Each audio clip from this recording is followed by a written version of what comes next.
Hello, class. We have reached our last lecture, in which we will cover the myths about dispensationalism. So there we look at four particular myths, and there are some others that we'll also look at as well, not as well known. But let's look at the listing, and then we'll cover them in detail with the subsequent slides. Myth number one says dispensationalism teaches multiple ways of salvation. Myth number two views dispensationalism as being inherently tied to Arminianism. Myth number three, just opposite, views dispensationalism as inherently tied to Antinomianism. Myth number four, even another view, dispensationalism is primarily about 7 dispensations. All of these are myths, and we'll cover a couple of other myths in addition to that are less well known. So let's cover these now in detail. Myth number one, dispensationalism teaches multiple ways of salvation. John Wick Bowman made this accusation in 1956 when he said that dispensationalists are clearly left with 2 methods of salvation. So again, remember, this is a myth, and that's what he's claiming about dispensationalism. In 1960, Clarence Bass argued that dispensational distinctions between law and grace and Israel and the church inevitably result in a multiple form of salvation. Again, they attacking dispensationalism, so they have more than one way of salvation. It's not salvation by grace through faith. They said that men are not saved the same way in all ages. That's, again, a myth. These claims are false. You can see my source here, and I can just use myself as well. But Michael Vlock, in his work on dispensationalism, essential beliefs and common myths, and so he's published, and so I'm using him as a source, and he's certainly a reliable source. He says these myths are false.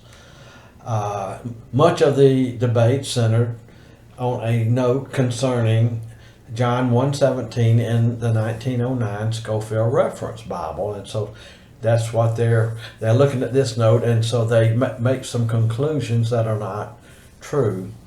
So let's look at the note. As a dispensation, this is what is in the note for John 1:17 in this Scofield Reference Bible, at least in that edition, because I'm sure it has been revised since then. As a dispensation, grace begins with the death and the resurrection of Christ, and he gives his sources. The point of testing is no longer legal obedience as the condition of salvation, but acceptance of or rejection of Christ with good works as the fruit of salvation. And so they took that to mean that dispensationalists are teaching their different ways of salvation. That is not at all what Scofield intended to communicate. They made it into that, and that is their spin on it. But basically, he's making a distinction between law and grace, and which is certainly true. Those are 2 different dispensations. We covered the 7-fold dispensational scheme, which Scofield certainly holds to. He was doing that, and basically he's saying mankind was being tested under the law differently than in the New Testament era, as the revelation was you believe in Jesus Christ. Jesus hadn't been incarnated in the Old Testament, but he's just pointing out the distinction there. And what we see in the last bullet, Scofield's views in the Scofield Reference Bible were often equated with dispensationalism, since he was viewed as the leading dispensationalist of his era, which is true. But that's why he was mistaken, and so I'm sure that has been revised as because of people like Bass and Bowman taking a spin that misrepresents dispensationalism. We also look at Fred Klooster. I'm still looking at myth number one, that dispensationalism teaches different ways of salvation. It's always by faith and when God's revealed in that dispensation. According the basis of faith in every dispensation that's claimed, but that's not the way of faith. It's always by grace. God exhibits grace to those who have faith in what He has revealed, that they have to have faith in. According to Fred Klooster, the perception that dispensationalism taught multiple ways of salvation was commonly held by non-dispensationalists until 1965. At this time, Charles Ryrie published his work Dispensationalism Today, which is our textbook is basically a revision of that, in which he responded to the charge that dispensationalism taught multiple ways of salvation. Ryrie asserted that earlier dispensationalists, including Scofield, did not teach multiple ways of salvation, and that's what I've already alluded to already in this lecture.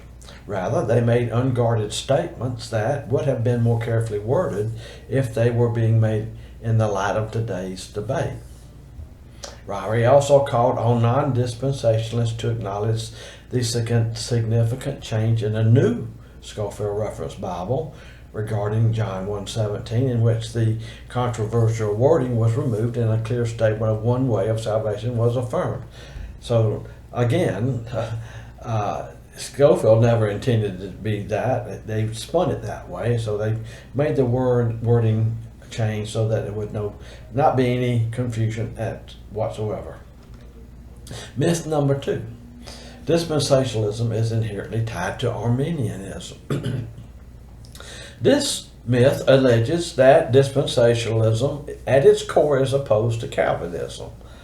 Keith Matheson states dispensationalism has adopted a semi-Pelagian Arminian doctrine not based on Scripture.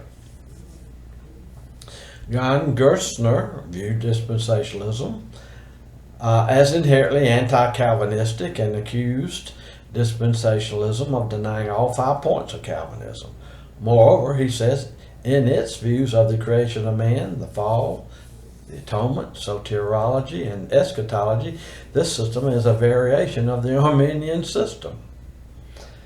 And so, referring to what Matheson and Gerstner has stated, they are correct that some dispensationalists hold Arminian views, but many dispensationalists do not. To say that about all dispensation would certainly be a myth. The real issue is whether dispensationalism is inherently connected to Arminianism. Michael Block asserts that this is not the case. So you're going to have in dispensationalism, some people may be Arminian, some may be Calvinists. That's not the issue, actually. We'll see that as we continue in this lecture. John Feinberg was still on myth number two, that dispensationalism is tied to Arminianism. John Feinberg provides one reason why that's not true. He states neither Calvinism nor Arminianism is at the essence of dispensationalism.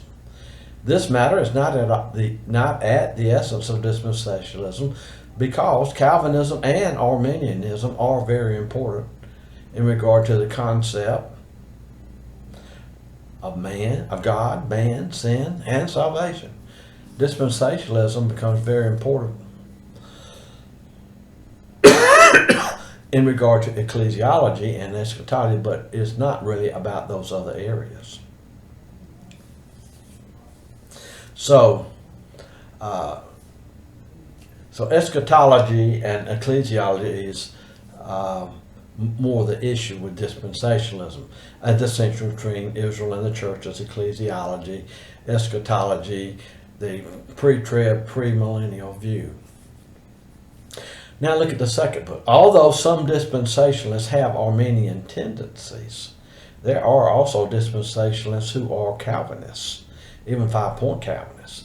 For example, David Turner, S. Lewis Johnson Jr., and James Oliver Budswell were Calvinists. And then we look, finally, some non-dispensational scholars have actually documented a close historical connection between dispensationalism and Calvinism. Vlock states that if one wants to press the issue, it can be argued that dispensationalism has a closer historical connection to Calvinism than to Arminianism. So Vlock says, if anything, you probably find more Calvinists in our dispensational who are dispensational than Arminians. Then we look at myth number 3. Dispensationalism is inherently tied to Antinomianism. According to Robert Linder, Antinomianism is the doctrine that is not necessary for Christians to preach or obey the moral law of the Old Testament. And so we see what Antinomianism is according to Linder. According to Gerstner, again, he's an anti-dispensationalist for sure. Dispensationalism is committed to non-negotiable doctrine of antinomianism. To him, all traditional dispensationalists teach that converted Christian persons can live in sin throughout their post-conversion lives with no threat to their eternal destiny. That means you can live as you please. I don't believe that's what dispensationalists believe, that you can do anything you want. You can live in sin. Gerstner believes dispensationalism is antinomian because of its assertion that the Christian is not under the Mosaic law and because of its alleged failure to understand the Reformation doctrines of justification and sanctification.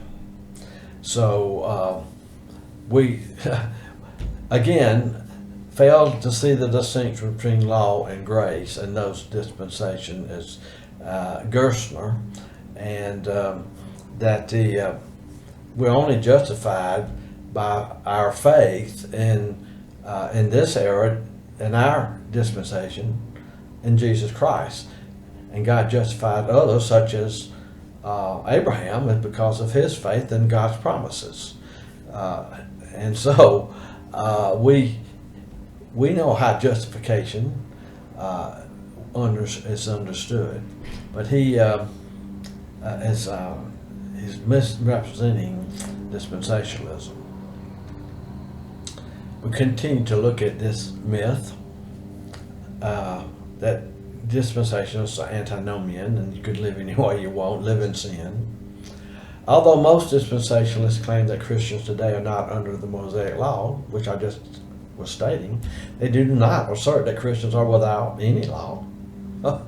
Many dispensationalists believe that Christians today are under a new law, the law of Christ.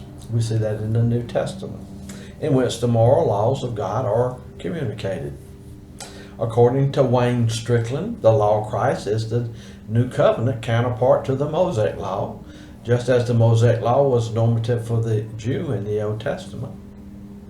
The law of Christ is binding for the Christian. According to Craig Blazing, who is a progressive dispensationalist, not a classic dispensationalist, he says dispensationalism is not antinomian. He even admits that too, because while it teaches the Mosaic covenant law has ended dispensationally, it also teaches that it has been replaced by a new covenant law. And we see the last bullet from Bloch summarizes makes the correction to this myth.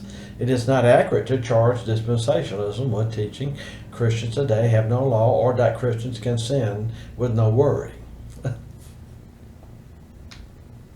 Myth number 4. Dispensationalism is primarily about 7 dispensations. No, it's not primarily.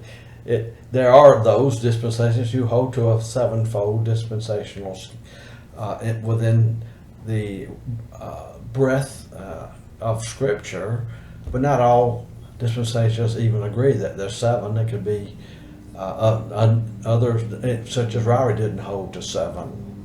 But it's not what it's about. And we'll see what it is about here. Let's look at it. The claim that 7 dispensations is essential to the system is not accurate, says Bloch, and it's not.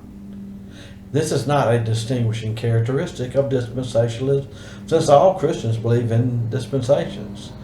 Feinberg pointed out the initial error is thinking that the word dispensation and talk of differing administrative orders only appears in dispensational thinking. Well, that's not true. And we've already shown that the covenant theologians, they may not call them dispensations, but they do hold to different economies in Scripture as well. In a similar way, the number of dispensations is not essential to dispensationalism. Traditionally, dispensationalism has been linked with belief in 7 dispensations. The Scofield Reference Bible, for example, promoted 7 dispensations, but others have posited 4, 8, or some other numbers, according to Bloch, and he's exactly right. And here, some lesser-known myths about dispensationalism. Number 1, the assumption that dispensationalism necessarily teaches that the Sermon on the Mount applies only to the future millennial kingdom. Louis Sperry Chafer held this view, and it is true that earlier dispensationalists relegated the Sermon on the Mount to the future millennium. But most dispensationalists today do not hold this view of Chafer. Most see the Sermon on the Mount as a kingdom ethic that certainly has applications for today as well. And then the second myth, Hank Hanegraaff claimed that the dispensational view of a literal fulfillment of land promises to Israel and belief that Israel will undergo tribulation in the future leads to racism and the promotion of ethnic cleansing. So he's accusing dispensationalists of being racist. Dispensationalists believe, however, in a restoration of Israel, because that's what we see in the Old Testament promises. All the prophets, Old Testament prophets predicted that, and we see some in the New Testament. So they believe in a restoration of Israel, because that's scriptural, and a future tribulation period, because they believe the Bible teaches these things, what I just said. However, this hardly leads to racism, according to Bloch, and you can see that on pages 71 and 72 in this source.